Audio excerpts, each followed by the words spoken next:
Very very important aspect for a valid acceptance class ये है कि भाई एक्सेप्टेंस को कम्युनिकेट तो करना पड़ेगा ना। ऐसा है कि आपको ऑफर मिल गया, आपने ऑफर लगा कि आपको अच्छा है, ऑफर तो बहुत अच्छा है, और आपने माइंड में बोला कि हाँ मैं इसको अप्रूव करता हूँ। ऑफर को पता ही नहीं चला बिकॉज आपने कम्युनिकेट ही नहीं किया। तो अगर आपने कम्युनिकेट ही नहीं किया तो ये एक्सेप्टेंस हुआ क्या? बहुत ही इंपॉर्टेंट एस्पेक्ट है एक वैलिड एक्सेप्टेंस का कि acceptance must be communicated in some perceptible form, right? Acceptance must be communicated in some perceptible form. ठीक है। तो एक केस लॉ के बारे में मैं यहाँ पे मेंशन करता हूँ, और वो केस लॉ दो दो चीजों को जो है वो उसके लिए हमें यूजफुल होगा। तो बड़ा इंपॉर्टेंट केस लॉ है। कौन सा केस लॉ है भाई? केस लॉ का नाम है क्लास फेल्टहाउस वर्सेस बिनली। ओके, फेल्टहाउस वर्सेस बिनली का केस लॉ है।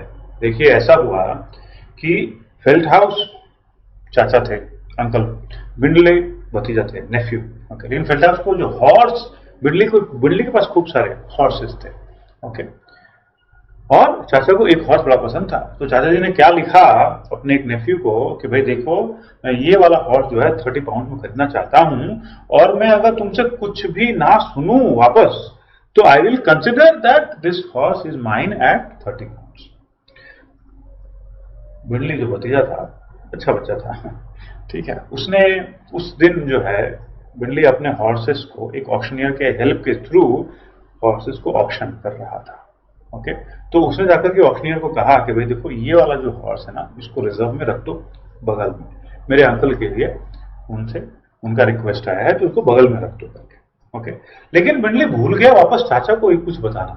चाचा को उसने कुछ कम्युनिकेट नहीं किया।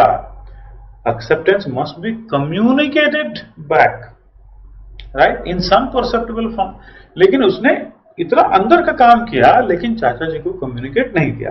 अब ऑक्शनियर भाई साहब कंफ्यूज हो गए, उन्होंने जिस पर्टिकुलर हॉर्स को रिजर्व में रखना था उसको उन्होंने सेल कर दिया, ऑक्शन कर दिया, वो चला गया। इस पे चाचा जी भड़क गए और उन्होंने जो है अपने भतीजे पे केस कर दिया कि भाई देखिए, मैंने ये ऑफर दिया था इसको, और मैंने कहा भी था कि भाई देखो अगर मैं तुमसे कुछ ना सुनूं तो ये हॉर्स मेरा है, करेक्ट, ऐसा चाचा जी ने कहा। तो कोर्ट ने रूलिंग दिया कि भाई आपको आपके भतीजे ने कम्युनिकेशन तो दिया ही नहीं एक्सेप्टेंस का, और एक्सेप्टेंस वाज नॉट कम्युनिकेटेड, मतलब आप दोनों के बीच में कॉन्ट्रैक्ट बना ही नहीं, और कॉन्ट्रैक्ट आप दोनों के बीच में बना ही नहीं, तब कोई बात ही नहीं होती है किसी तरीके का ऑब्लिगेशन का बिंडली के ऊपर कि वो जो है आपको जो हॉर्स वापस दे या उसके लिए जो है कंपनसेट करे, उसकी तो बात ही नहीं होती है। तो court ruled in the favour of Bindley because there was no acceptance, right. So acceptance must be communicated in order for the offer and acceptance to meet each other and become a contract। ठीक है, इस particular case law के बारे में मैं एक बार और reference करूंगा जो कि अगेन एक्सेप्टेंस के बारे में ही, वैलिड एक्सेप्टेंस के बारे में बड़ा इंपॉर्टेंट है। तो ये एक पॉइंट था क्लास कि एक्सेप्टेंस मस्ट बी कम्युनिकेटेड। ठीक है, लेकिन कम्युनिकेशन के टाइम पे कुछ इश्यूज अगर आते हैं तो वो भी हम लोग देख लेते हैं। कम्युनिकेशन हो रहा है, ओके, मिस्टर ए, अब दूसरा एग्जांपल देता हूं कि मिस्टर ए ने लिखा कि भाई ऐसा देख मिस्टर बी, अरे बी भाई साहब, मैं तुम्हें अपनी कार जो है 5 लाख रुपए में सेल करना चाहता हूं।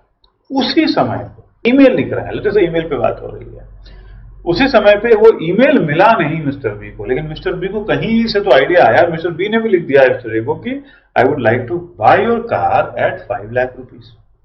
मिस्टर ए जो कह रहे हैं, मिस्टर बी वही कह रहे हैं, क्रॉस ऑफर। आपको याद है क्रॉस ऑफर के बारे में बात हो रही थी हमारी, ये केस हुआ। अब यहां पे ध्यान दीजिए कि मिस्टर ए को अब लगा कि मिस्टर बी ने एक्सेप्टेंस दे दिया है, वो सही है या नहीं इज द क्वेश्चन।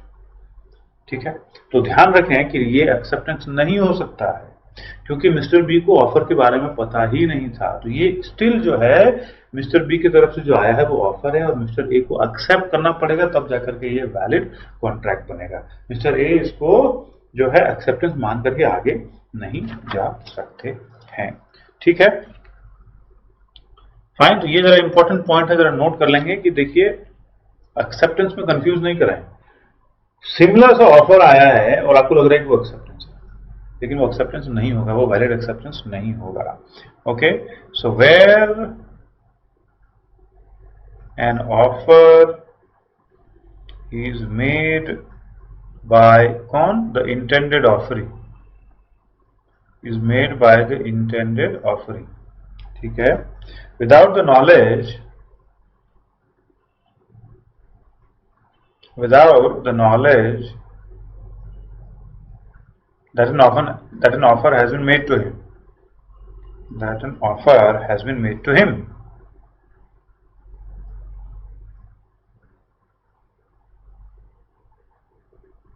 Okay, अगर ऐसा होता है तो it cannot be deemed, it cannot be deemed as acceptance, it cannot be deemed as acceptance. Okay, तो ये एक पॉइंट है जो कम्युनिकेशन के रास्ते में आ सकता है। और दूसरा एक छोटा सा पॉइंट ये है कि भाई देखिए ऐसा है कि दो पार्टी, अब मैं आपसे ही पूछ रहा हूँ, ध्यान दीजिएगा इस चीज को। एक पार्टी कहता है कि भाई देखो ऐसा है कि मैं तुम्हें अपनी बाइक, मेरे पास एक ही बाइक है और मैं तुम्हें अपनी बाइक 50,000 रुपए में बेचने को तैयार हूँ। दूसरा पार्टी कहता है कि ठीक है चलो अच्छी बात है, मुझे भी चाहिए, तो मैं तुम्हारा 2 व्हीलर जो है वो 50,000 रुपये लेने को तैयार हूँ। तो ये कह रहा है बाइक और वो कह रहा है 2 व्हीलर। ये वैलिड एक्सेप्टेंस हुआ क्या?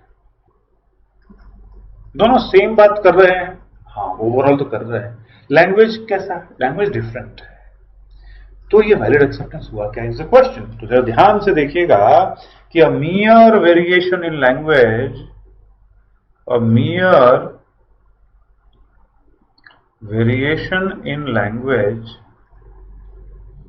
not involving any difference in substance, not involving any difference in substance is a valid acceptance. Okay, is a valid acceptance. ये ध्यान में रखना है आपको, ठीक है। mere variation in language but not difference in any substance, okay, not involving any difference in substance would amount to be valid acceptance, ठीक है, okay।